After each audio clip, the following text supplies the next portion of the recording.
So ఏంటి sir ఈ 2026 వచ్చింది. మాకేం ఎస్. అడ్వైజ్ ఇస్తారు? డబ్బు సంపాదించడం ఒక ఎత్తు, దాన్ని నిలబెట్టుకోవడం ఒక ఎత్తు. ఎగ్జాక్ట్‌లీ. అంటే కరెక్ట్ పద్ధతిలో పెట్టుబడి పెట్టడం అనేది ఒక ఎత్తు. కరెక్ట్. పెట్టుబడి పెట్టడం అంటే ఒక మొక్క నాటడం లాంటిది. బా! ఆ! అంటే అది ఎన్ని సంవత్సరాల ఫలితం వస్తుంది అనేది మన నాటే మొక్కని బట్టి ఆధారపడి ఉంటుంది. ఎగ్జాక్ట్‌లీ. మనం వరి మొక్క నాటామనుకోండి 3 నెలలకు పంట వస్తుంది. అవును. అదే మామిడి మొక్క నాటామనుకోండి 6 సంవత్సరాలకు వస్తుంది. సూపర్. అదే ఇంకా వేరే మొక్క నాటామనుకోండి 50 సంవత్సరాలు పంట వచ్చే విధంగా పెట్టుకోవాలనుకుంటే ఆలోచించాల్సిన అవసరం ఉంటుంది. ఓకే. అంటే టైమ్ ఆఫ్ ఇన్వెస్ట్మెంట్. రైట్. మన పెట్టుబడి ఎప్పుడు అవసరం ఉంటుంది దాని ప్రకారం మనము పెట్టుబడి ఆలబెట్టుకోవాలి. Okay. Short term, mid term, long term. Okay. Okay. అంటే ఇప్పుడు మనకు అవసరమా, మన పిల్లలకు అవసరమా, నెక్స్ట్ తరానికి అవసరమా, ఓహోహో! ఆ విధంగా ప్లాన్ డిసైడ్ చేసుకోవాలి అచ్చా! పెట్టుబడి పెట్టేటప్పుడు. హ్మ్. అప్పుడు మంచి లాభాలు వచ్చే అవకాశం ఉంటుంది. ఓకే. ఓకే. అంటే రిటర్న్ ఇప్పుడు మనకు మామిడి మొక్క పెట్టామనుకోండి, అవును. ఒక 20 సంవత్సరాలు 10 సంవత్సరాల తర్వాత 20 సంవత్సరాలకు పంట వస్తూనే ఉంటుంది. అవును. ప్యాసివ్ ఇన్కమ్, అది కష్టపడే అవసరం లేదు. అలాంటి ఇన్వెస్ట్మెంట్ కావాలా? ఇది ఇప్పుడు అర్జెంటుగా మనకు అవసరం ఉంది, ఓకే. పిల్లల చదువు కావాలి, లేకపోతే కారు కొనుక్కోవడానికి కావాలి, ఇల్లు కొనుక్కోవడానికి కావాలి, అప్పటిదాకా ఆగలేము మనం. అంతే కదా! అలాంటి కూడా short term invest, middle term, short term ఇన్వెస్ట్మెంట్కి వెళ్ళాలి. Okay. Okay. Okay. Difference of investment. Right sir. ప్రస్తుతం 2026లోకి వస్తే ఎట్లా ఉందంటే గోల్డ్ ఇట్లా మెరుపులు మెరుస్తుంది. రియల్ ఎస్టేట్ అట్లానే ఉంది. అసలు కొనడానికి ఆలోచించడానికి వీళ్ళంతగా ఉన్నాయి. ఏది బెటర్ అంటారు మీరు? ఇన్వెస్ట్మెంట్లో గోల్డ్, రియల్ ఎస్టేట్ కంటే కూడా ఇప్పుడు ప్రస్తుత పరిస్థితుల్లో మ్యూచువల్ ఫండ్స్ కానీ షేర్ మార్కెట్ కానీ బెటర్ ఇండియాలో. అవునా? ఎందుకంటే ఇండియన్ ఎకానమీ స్ట్రాంగ్ ఉంది, ఓకే. ఇంకా స్ట్రాంగ్ అవుతుంది. ఓకే. అయితే ఇప్పుడు విదేశాల్లో మార్కెట్, మన దేశం మార్కెట్ ఏంటంటే ఇప్పుడు వెస్టర్న్ మార్కెట్ ఉంది అనుకోండి, అమెరికా కానీ యూరోప్ కానీ, అలాంటి మార్కెట్లో ఓవర్ వాల్యుయేషన్ అయిపోయింది ఆల్రెడీ. ఓకే. మన దగ్గర ఓవర్ వాల్యుయేషన్ కాదు, ఇంకా కొన్ని అండర్ వాల్యుయేషన్ షేర్స్ ఉన్నాయి, ఇంకా ఓకే. ఓకే. వాటిలో పెట్టుబడి పెట్టచ్చు. భవిష్యత్తులో మంచి ధర పెరిగే అవకాశం ఉంది. హ్మ్. ఇప్పుడు 2019లో ఎవరైతే ఇన్వెస్ట్ చేశారో ఇప్పటికీ 3 టైమ్స్ అయ్యాయి కొన్ని. బా! అంటే 5 ఇయర్స్లో 3 టైమ్స్. హ్మ్. పర్వాలేదు. ఓకే. నిజంగా అవును. మ్యూచువల్ ఫండ్స్ కూడా పెట్టుకోవచ్చు. అంటే ఇప్పుడు షేర్ మార్కెట్ ఎందుకంటున్నా అంటే ఇప్పుడు స్టెబిలిటీ ఉంది ఇండియన్ ఎకానమీలో, గ్రోత్ ప్రాస్పెక్ట్స్ ఉన్నాయి. ఓకే. కాబట్టి మనకు ఇండియన్ ఎకానమీ పెట్టుకోవచ్చు ఒకటి. సెకండ్, మీరు గోల్డా సిల్వర్ అని చెప్పారు. అవును. గోల్డ్ మాత్రం పెరిగే అవకాశం ఉంటుంది, కానీ పెరిగే అవకాశం లాంగ్ టర్మ్ పెరగచ్చు, కానీ ఈ మధ్య ఇంకా మళ్ళీ తొందరగా ఇప్పుడు పెరిగే ఈ అవకాశం స్థాయిలో తక్కువ. ఈ అయితే పెరగదు ఇంకా. వెండి ఎందుకు వస్తుందంటే ఆ! Industrial utilisation, alternative to other materials, costly Okay. Material కంటే ఇది సిల్వర్ ఉపయోగపడే, అంటే ఆల్టర్నేటివ్గా ఉపయోగపడుతుంది. ఓహోహో! పెట్రోల్, ఇథనాల్ ఎట్లా పెరిగిందో అదే మరి దీంట్లో సిల్వర్ కూడా ఇంకో దాంట్లో వేరే సెమీ కండక్టర్స్ కానీ, ఓకే. టెక్నాలజీలో కానీ, ఏవియేషన్లో కానీ, వీటిలో సిల్వర్ ఎక్కువ ఉపయోగం పెరిగిందనమాట. దానికి డిమాండ్ పెరిగింది. కాబట్టి ప్రస్తుత పరిస్థితుల్లో మీరు చిన్న పెట్టుబడి ఉంటే సిల్వర్లో పెట్టుకోండి బెటర్. 5 ఇయర్స్ కనుక రిటర్న్స్ చూసుకుంటే రియల్ ఎస్టేట్ మంచి రిటర్న్స్ ఇచ్చిందా? గోల్డ్ మంచి రిటర్న్స్ ఇచ్చింది అనుకోవాలా? 5 ఇయర్స్ మీదకి వెళ్ళి చూస్తే గోల్డ్ మంచిగా ఇచ్చింది రిటర్న్. అవునా? ఓ! రియల్ ఎస్టేట్ ఇచ్చింది, కొన్ని ఏరియాలు ఇచ్చింది. ఇప్పుడు మీరు అన్న 5 ఇయర్స్ చూసుకుంటే హ్మ్. 3 ఇయర్స్ మార్కెట్ స్లంప్లో డౌన్లో ఉంది, కరెక్ట్. 2-3 ఇయర్స్ డౌన్లో ఉంది. అవును. అదే ఇప్పుడు గోల్డ్ తీసుకుంటే మాత్రం అప్పుడు 5 ఇయర్స్కి ఇప్పుడు పెరిగింది బ్రహ్మాండంగా. అది. కాబట్టి మళ్ళీ 5 ఇయర్స్ ఇంకా మళ్ళీ నెక్స్ట్ 5 ఇయర్స్ మళ్ళీ డబుల్ అవుతుందని ఎక్స్పెక్ట్ చేయలేము మనం. అవును. ఎందుకంటే gold depends upon idle money. Okay. అంటే డబ్బు, బంగారంలో ఎవరు పెట్టుబడి పెడతారంటే ఎక్కువ డబ్బు ఉండి సేఫ్టీ కావాలి, ఎక్కువ వాల్యూ, పర్వాలేదు, అవును. తక్కువ క్వాంటిటీ. అంటే ఇప్పుడు దాన్ని ఏమిటంటే హైలీ వాల్యుబుల్ కాబట్టి మనం ఈజీగా సేవ్ చేసుకోవచ్చు, ఓకే. ఈజీగా సేఫ్గా పెట్టుకోవచ్చు, బీరువాలు పెట్టుకోవచ్చు. అదే అంత డబ్బు కూడా పెట్టలేము, అవును. ఆ అంతే గోల్డ్ కదా. అంతా పెట్టుకోవచ్చు. అవును. కాబట్టి దానికి హైడిల్ మనీ ఉన్న వాళ్ళు గోల్డ్లో పెట్టుకోవాలి.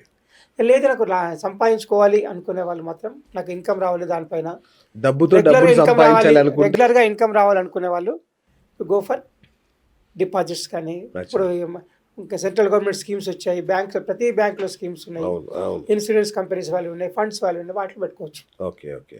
Right sir. రియల్ ఎస్టేట్లో పెట్టాలంటే మాత్రం మంచి డబ్బు ఉంటేనే పెట్టుకోండి ఒకటి. ఇంకోటి ఏంటంటే తక్కువ ధర ఎక్కడ ఉంటే తెలుసుకోవాలి. ఓకే. మనం రియల్ ఎస్టేట్ వాళ్ళు చెప్పిన ధర కాదు, మన దగ్గర కెపాసిటీ ఏముంది. ఓకే.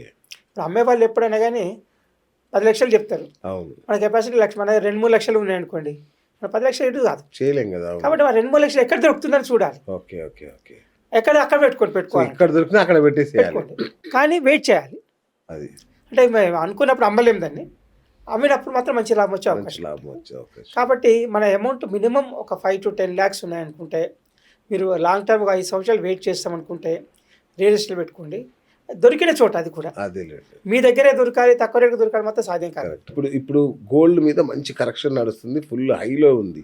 ఈ టైంలో గోల్డ్ కొనడం కరెక్టేనా? కాదు, అవునా? గోల్డ్ మాత్రం కొనడం కరెక్ట్ కాదు. సిల్వర్ కొనుక్కోండి కావాలంటే, ఓకే సిల్వర్ కొనండి, ఓకే. ఏ రేట్ అయినా పర్లేదు. అవునా? ఓ, ఏ రేట్ అయినా పర్లేదు, సిల్వర్ కొనుక్కోండి, పర్లేదు, సేఫ్. మన ఇన్వెస్ట్మెంట్ పోర్ట్ఫోలియోలో బంగారం ఎంత శాతం ఉండాలి? దీన్ని ఏం చేయాలంటే మనము ఇన్వెస్ట్మెంట్ చేసేటప్పుడు ఇంతకుముందు చెప్పినట్టుగా అవును పీరియడ్ చెప్పాను. అవును. ఇప్పుడు రిస్క్ టేకింగ్ కెపాసిటీ, ఎస్. మన 10 లక్షలు 2 లక్షల రిస్క్ అయితే భరించగలుగుతాము, అవును. కానీ 10 లక్షలు పోతే భరించలేదు. అవును. కాబట్టి నో రిస్క్, లో risk, medium risk, high risk, అచ్చా. 4 భాగాలు చేయాలి మన పెట్టుబడిని. చేసి నో రిస్క్ అంటే దానికి ఎట్టి పరిస్థితుల్లో ఏం రిస్క్ ఉండద్దు. బ్యాంక్ డిపాజిట్స్ కానీ, మన ఇంట్లో ఉన్న క్యాష్ కానీ, సేవింగ్స్ అకౌంట్లో కానీ ఏం రిస్క్ ఉండద్దు అంటే. అవును. సెకండ్ లో రిస్క్, ఓకే. అంటే రిస్క్ తక్కువగా ఉంటుంది. మ్యూచువల్ ఫండ్స్లో పెట్టడం కానీ, మీరన్న ప్లాట్స్లో పెట్టడం కానీ ఇంకా ఎక్కువ పెద్దగా తగ్గదు. ఓకే. మీడియం రిస్క్, మనం ఒక వ్యాపారంలో పెట్టడం కానీ, షేర్ మార్కెట్ పెట్టడం కానీ, డైరెక్ట్ పెట్టడం, అది రైట్. ఇది medium risk. Okay. High risk ఏంటంటే speculation transactions, futures and option చేస్తారు, బయింగ్ సెల్లింగ్ ఆన్లైన్లో చేస్తారు. అవును. అంటే డెలివరీ లేకుండా చేస్తారు చూడండి. అవును. 5 లక్షలు పెట్టుబడి పెట్టి 5 కోట్ల బిజినెస్ చేస్తుంది. అవును. అలాంటి వాటిలో హై రిస్క్ అవి. ఓ, అంటే ఆ విధంగా డివైడ్ చేసుకోవాలి. మనం చేసుకున్నప్పుడు అంటే don't put all eggs in one basket అంటే కదా, అవును. ఆ విధంగా చేయాలి. రైట్. అంటే శాతాల్లో చెప్పాల్సి 25 25 25 1/4 1/4 1/4 అచ్చా, అట్లా చేసుకుంటూ వెళ్ళాలి. వెళ్ళాలి. అంటే లాభం తక్కువ వస్తుండొచ్చు, ఒకసారి నష్టం కూడా తక్కువ ఉంటుంది, రిస్క్ తక్కువ ఉంటుంది అనమాట. ఇప్పుడు పెట్టుబడి ఏది పెట్టినా కానీ మనకి చూసుకోవాల్సిన 3 కాన్సెప్ట్లు. ఒకటి safety of investment, right. Income, liquidity. Liquidity అంటే ఎనీ టైం మనం విత్డ్రా చేసుకునే అవకాశం ఉండాలి. కరెక్ట్. ఇప్పుడు అమ్మాయి పెళ్లి పెట్టుకుంటాము, ప్రాపర్టీ అమ్మలేము, ఏం లాభం చెప్పండి. అది కరెక్ట్. ఇప్పుడు అంటే అందరూ మరి రియల్ ఎస్టేట్ వర్సెస్ గోల్డ్ ఏది పెట్టుకున్నా కానీ మీకు లిక్విడిటీ అనేది చూసుకోవాలి. మరి లిక్విడ్ అంటే గోల్డ్ బెటర్ కదా? Gold better.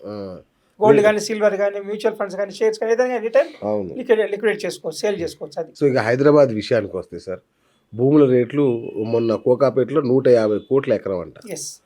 సో ఎక్కడికి వెళ్ళిపోయింది హైదరాబాద్ అర్థం కాని పరిస్థితి. ఈ టైంలో హైదరాబాద్లో కానీ చుట్టుపక్కల కానీ భూములు కొనొచ్చా? ఎక్కడైనా భూములు కొనే అవకాశం ఉంటాయి, కొనొచ్చు, కాకపోతే రేట్ చూసుకోవాలి మీరు. అదే అదే అదే. ఇప్పుడు ఒక 25 సంవత్సరాలు 25 సంవత్సరాల క్రితము అప్పుడు ఈ సికింద్రాబాద్ కానీ, హిమాయత్ నగర్ కానీ ఒకప్పుడు హాట్ ఏరియాస్. అవును. ఇప్పుడు ఒక తర్వాత బంజారా హిల్స్ అయింది, జూబిలీ హిల్స్ అయింది, కోకాపేట, కొండపూర్, గచ్చిబౌలి. అవును. కాబట్టి అప్పుడు ఉన్నాడు కాబట్టి ఇప్పుడు రేట్ అన్నమాట రాదు. అంటే మార్కెట్ ఎక్కడ పెరుగుతుందో అక్కడ ఇన్వెస్ట్ చేసి తక్కువ రేట్కి ఇన్వెస్ట్ చేసిన వాళ్ళు సంపాదిస్తారు. ఓకే. మనం చూసుకోవాల్సింది ఒకటి, తక్కువ రేట్ ఎక్కడ దొరుకుతుంది, వెయిట్ చేద్దాం. ఎక్కడ తక్కువ రేటు, ఇన్వెస్టర్కి మొదటి లక్షణం ఏంటంటే తక్కువ ఎక్కడ దొరుకుతుంది, ఓకే, ఆ తక్కువ ధర తీసుకొని పెట్టుకోండి. ఏది ఎక్కడే తక్కువ దొరుకుతుంది అంతే.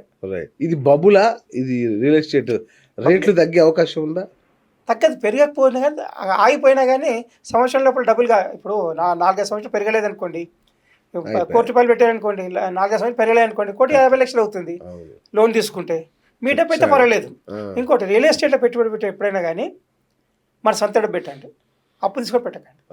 మీరు ఎంత ఉండండి, మీరు ఎంత ఉంటే అంత పెట్టండి, లేకపోతే పెట్టకండి, పర్లేదు. కానీ అప్పు తీసుకొని పెడితే మాత్రం ఖచ్చితంగా ఆ ఇంట్రెస్ట్ బర్డెన్ ఎక్కువ అవకాశం ఉంటుంది, ఈఎంఐ ప్రాబ్లం అవుతుంది, మెంటల్ టెన్షన్, ఫైనాన్షియల్ టెన్షన్, అన్ని విధాల టెన్షన్ అయ్యే అవకాశం. రియల్ ఎస్టేట్లో పెట్టడానికి మొదటి లక్షణం రియల్ ఎస్టేట్ గోల్డ్. మీ సొంత డబ్బులే పెట్టండి, ఎంత ఉంటుందో పెట్టండి. కరెక్ట్. వెయిట్ చేసే టైం అంతా వెయిట్ చేయండి, వస్తుందే పెట్టకండి, సేఫ్టీ కోసం పెట్టండి.